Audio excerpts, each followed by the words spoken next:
Hello everyone. In today's video, we are going to see about the packaging and labeling of the allopathic drugs.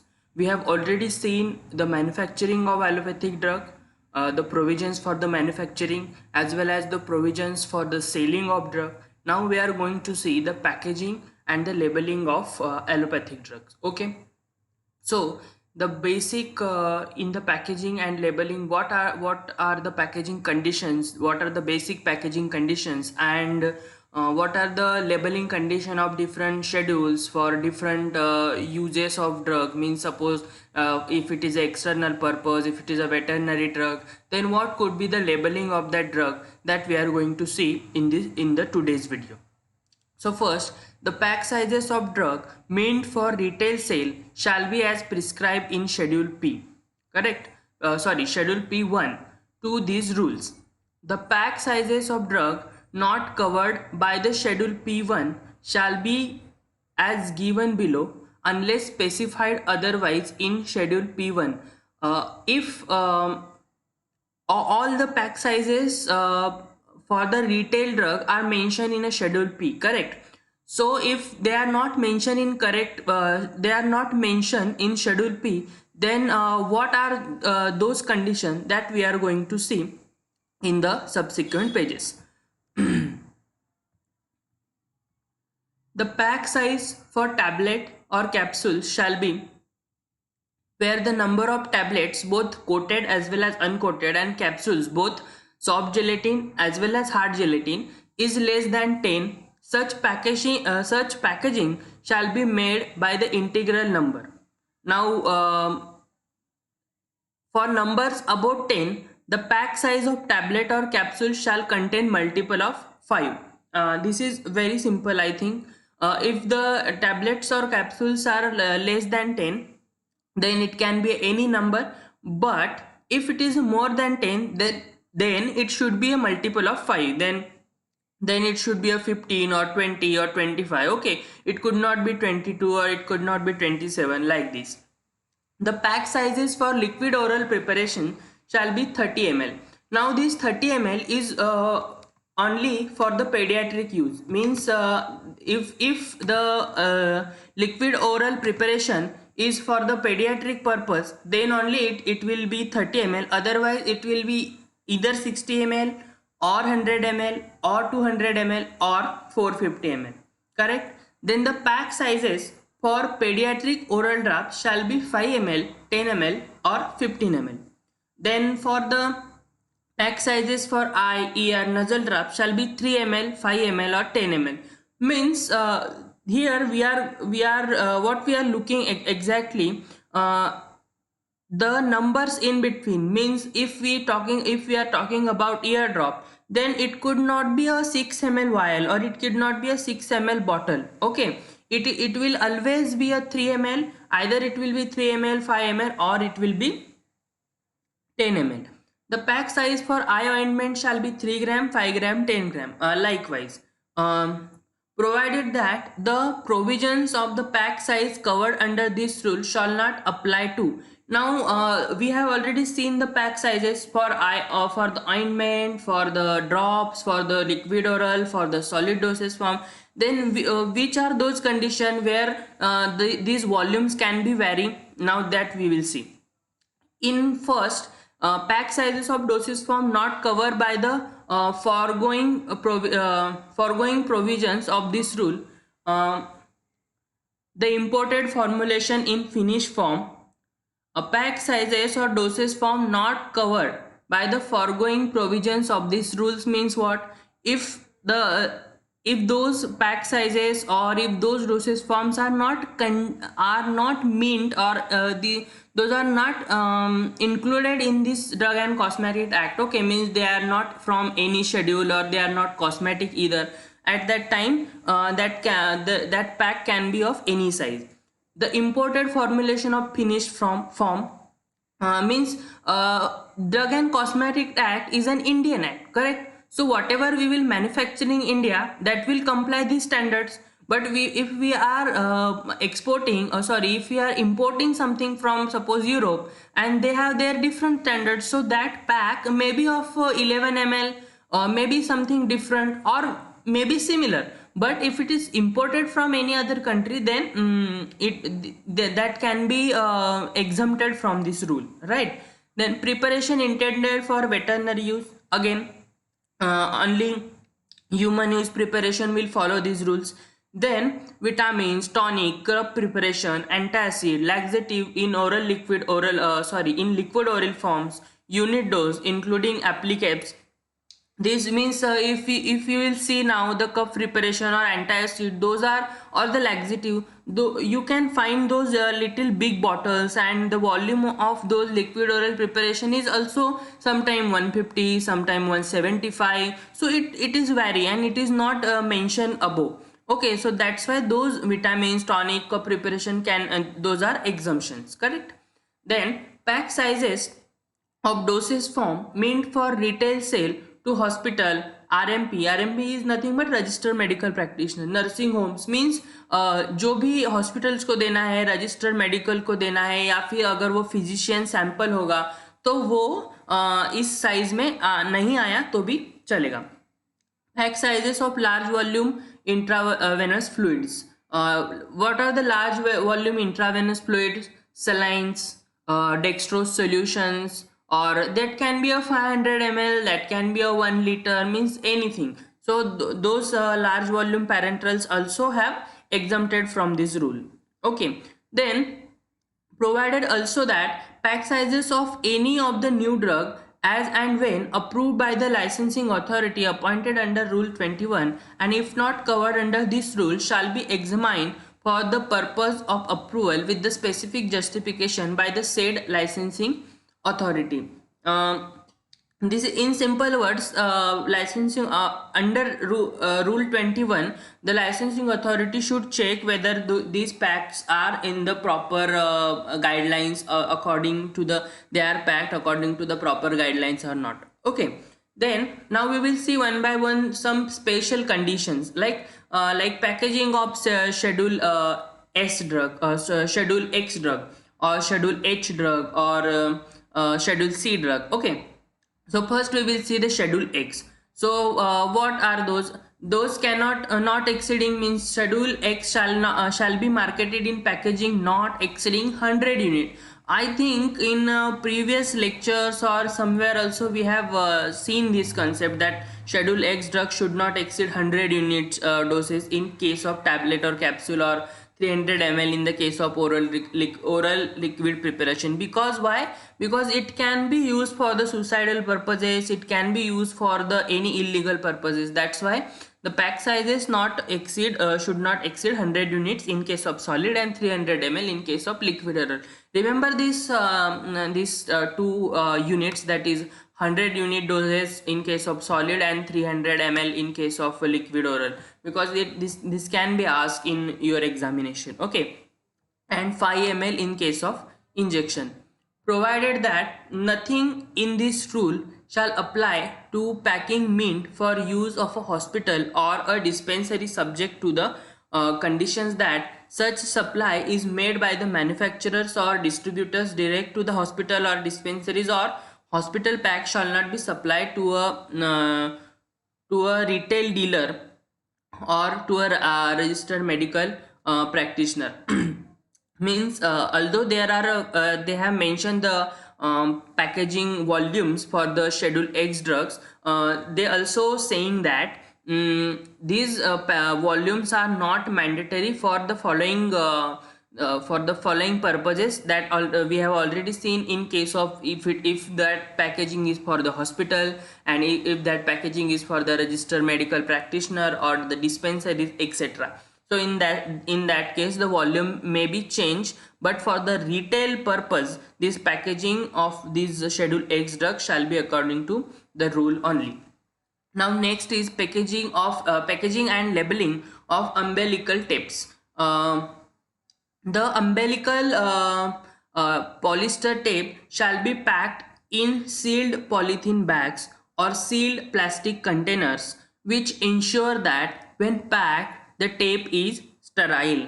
The umbilical tapes are always, they should be sterile. So in that though those bags and those polythene bags should be sealed. Okay, the packaging shall protect the tape from contamination and damage. Every packaging offered for sale shall bear a clear and permanent marking with the following particulars. Now what will be there on the on that particular bag, the labeling of umbilical tape, what will be there on that label particularly, that we will see. Firstly, there will be umbilical polyester tape. In inverted commas, the word sterile will be there. That means when packed, those umbilical tapes were sterile. Manufacturer's name and address, batch number, license number under which the tape is manufactured, date of manufacture and date of expiry, length and width of the tape. All such details will be there. Now, packaging of condoms. The condom shall be individually wrapped and sealed in laminates containing at least 8 microns of aluminum foil.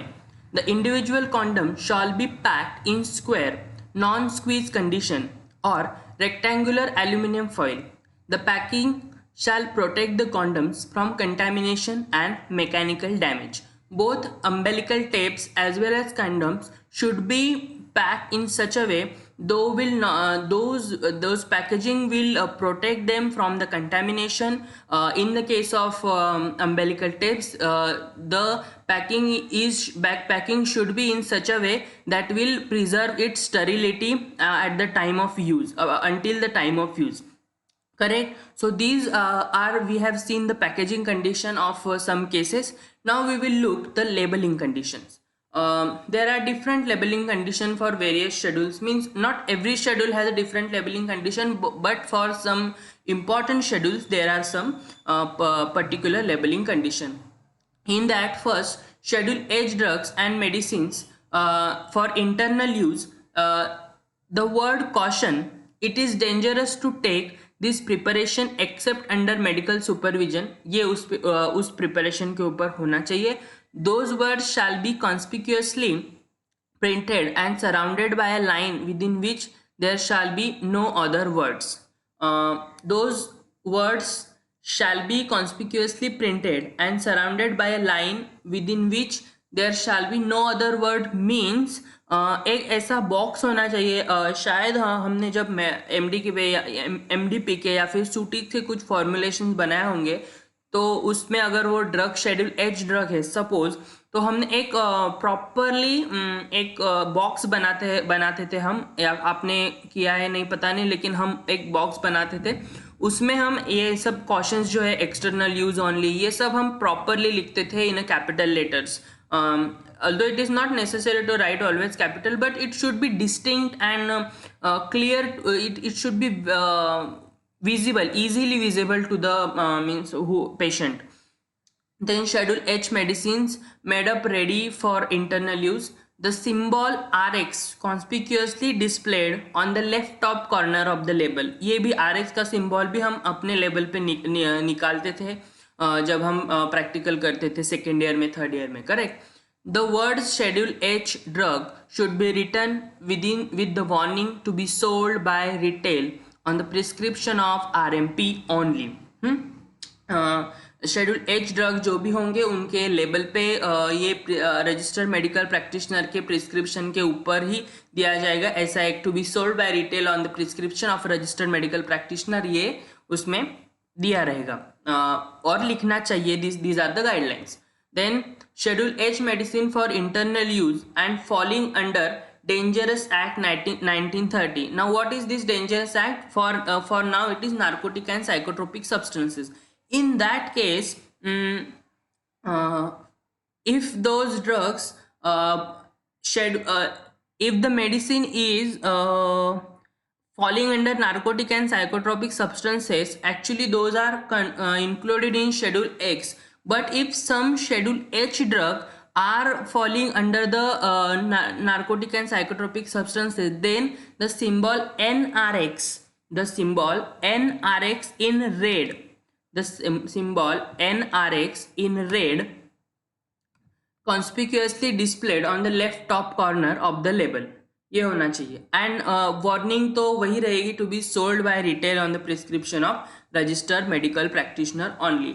Now अगर schedule X होगा तो access schedule X is what, narcotic and psychotropic substances. Schedule X is for narcotic and psychotropic substance. So the symbol will be XRX, XRX in red, um, conspicuously displayed on the left corner of the label. यहाँ पे भी same होगा. And warning क्या होगी? To be sold by retail on the prescription of a registered medical practitioner only. यहाँ पे भी schedule X, schedule H, both drugs will contain the same warning. Correct? only if it is a schedule H and falling under the narcotic and psychotropic substances, then symbol will be NRX in red. If it is schedule X, then the symbol will be XRX in red. Okay. Now schedule X medicine in bulk form. अगर schedule X narcotic and psychotropic substances bulk form में है तो उसके ऊपर क्या label रहेगा? The label will be XRX conspicuously displayed on the left top corner. वहाँ पे to be sold ये लेबल नहीं रहेगा, that because that will be a for bulk, that will be in the bulk dosage form and that will not for meant to be sale. Then schedule D drug, उसके लिए क्या होगा? Date of manufacturing, date of expiry of potency. Schedule D drug में क्या आएगा? सिर्फ date of manufacturing, date of expiry. Now the most important schedule C medicine in original form. Schedule C medicine क्या है ये हमें पता है. These are the biological products. So उसके लिए, उसकी स्टेबिलिटी के लिए कुछ ज़्यादा हमें लेबलिंग गाइडलाइंस देनी पड़ती है. स्टोरेज क्या रखना चाहिए बताना पड़ता है. So those labelling guidelines are little more. So what will be those labelling guidelines? Proper name of the substance in addition to any patent and proprietary name, वो होना चाहिए. Licence number under which manufactured और imported, batch number, statement of potency in unit wherever required by rules, name and address of the manufacturer of final product, date of manufacture. If test for maximum toxicity is prescribed, the statement that drug has passed the test,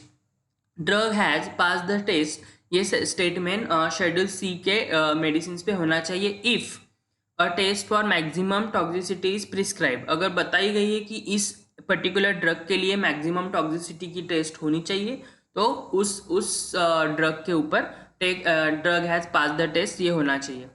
date of expiry, वो if any means वो होती है most of the biological products के ऊपर, या फिर we can say date of expiry is everywhere in the pharmaceutical products, particularly allopathic pharmaceutical products.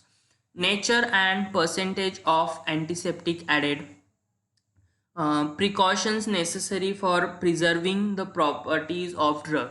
As I already said, the biological products are highly unstable, so store under the cold condition, room temperature, or not room temperature. Biological products are always in the store in cool and dry places. Likewise, etc. Those are the precautions or the necessary requirements for the storage. Those should be mentioned on the schedule C drugs. Okay.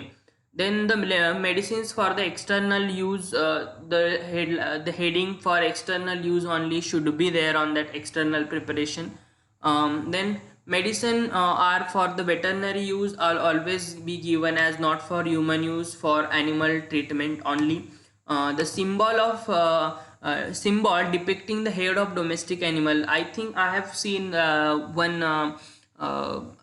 veterinary use medicine, that is xylazine. We use xylazine in with the ketamine as anesthetic in the rats, but we use that xylazine which is for the veterinary use. So on that case, that I think dog symbol was there on that xylazine, particularly xylazine. So like any domestic animal, the head of any domestic animal like cat or dog or cow will be there. So on that way you can identify whether this product is for the veterinary use or not. Or if there you will not recognize the head of domestic animal, then you will definitely find this note over there on that particular solid or liquid dosage form. Okay. Then medicines prepared for the treatment of human ailments and containing industrial methylated spirit. The methylated spirit you know that methanol is very much toxic. So the for external use only that label should be there on that particular preparations. Human elements are is nothing but the move or the Volini spray that can be there. Non-sterile surgical ligature and suture.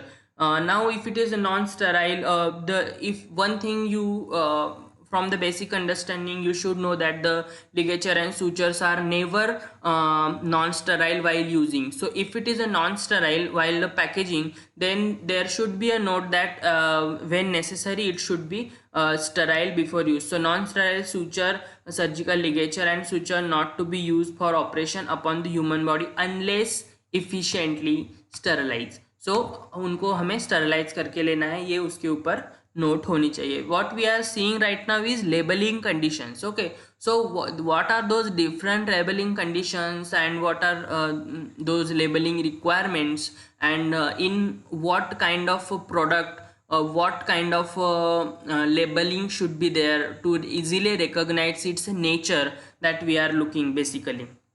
Then pharmacopoeia and other drugs. You have already seen paracetamol IP 500 mg, paracetamol BP 500 mg likewise. So IP, BP, USP, NF. NF is what? National formulary. So these national formulary etc, as the case may be, indicating that the drug in accordance with standard means suppose if we are writing it is a paracetamol IP, then that paracetamol we have used is as the compliance of Indian pharmacopoeia, BP is British pharmacopoeia, USP is United States pharmacopoeia. Then national formulary is again of United States only. So United States national formulary is there. Then the proper name should be less conspicuous than trade name if any. Net amount of drug, amount of active ingredient, name and address of manufacturer, ये सब details on the particular label होने चाहिए. Then manufacturing licence number and batch number. हमने label बनाए हैं तो what are those labelling condition? Basic labelling condition we know, licence number, batch number, all the things correct. Patent and proprietary medicine containing vitamins, the words indicating whether for therapeutic, for prophylactic or for pediatric use should be there, and if it is for pediatric use then age of a child should be mentioned. Now we will see the ophthalmic solution and suspension. अभी ophthalmic solution and solution पे basic जो एक label होता है वो क्या होता है? Not for injection. Both are sterile. The injections are parenteral drugs are also the sterile dosage form. These ophthalmic preparation are also sterile, but ophthalmic preparation are not for the injection. Use the solution with in 1 month after opening the container. ये सबसे basic होती है. हमारे घर में हम बहुत पुराने वाले जो आई ड्रॉप्स होते हैं, ईयर ड्रॉप्स होते हैं, हम वो यूज़ करते हैं, लेकिन वो 1 मंथ के अंदर यूज़ करने चाहिए, ऐसा उसके ऊपर लेबल रहता है. आप कोई भी पुराना जो फ्रिज में रखा हुआ जेंटामाइसिन का या फिर कोई भी एंटीबायोटिक है, सिप्रोफ्लॉक्सासिन का आई ड्रॉप है, वो आपके घर में रखा होगा. मम्मी को पूछो, मम्मी मुझे आई ड्रॉप दो, तो आपको कौन सा भी पुराना वाला आई ड्रॉप वो निकाल के दे देगी और आप उसके ऊपर देख सकते हो, वहाँ पे क्लियरली लिखा हुआ होगा कि use the solution within 1 month after opening the container, but still we use it for while. Then not for injection, ये भी लेबल होना चाहिए. Name and concentration of the preservative if use. Special instruction regarding storage wherever applicable. As I already tell you that the labeling conditions or the storage of that particular material or the storage is always mentioned. In case of ophthalmic solution also it is there. If irritation, warning will be there. And what warning will be there? If irritation persists or increases, discontinue the use and consult physician. Do not touch tip of the dropper or other dispensing tip to any surface since this may contaminate solution. यहाँ पे ये warning तो भी होती है कि do not touch the tip of the dropper because once open there are chances of contamination. If although in ophthalmic solutions or any other solutions there are a preservative added, but that preservative, the protection from that preservative is limited. Not one antibiotic, or not that antibiotic himself, which is if the drop is of antibiotic, then that antibiotic himself not able to kill all the bacteria. So if you are touching the tip and if you are contaminating that tip, then itself that ophthalmic solution will be contaminated and it will be of no use, it will degrade. So this warning will be there. And then if it is ophthalmic ointments, if you have seen the ophthalmic ointment uh, in conjunctivitis, there are, पहले मिलते थे, अभी मिलते कि नहीं पता नहीं, लेकिन मेडिकल शॉप्स में अगर आपने बोला कि आई हैव कंजक्टिवाइटिस और I have eye infection, then those ointments that medical shop will produce to you. Special instruction regarding storage wherever applicable. So warning क्या रहेगी इन ointments में? If irritation persist or increase, discontinue the use and consult physician. This is for the ophthalmic. So this is all about the packaging and labeling of allopathic dosage forms. Okay, so that's it for today.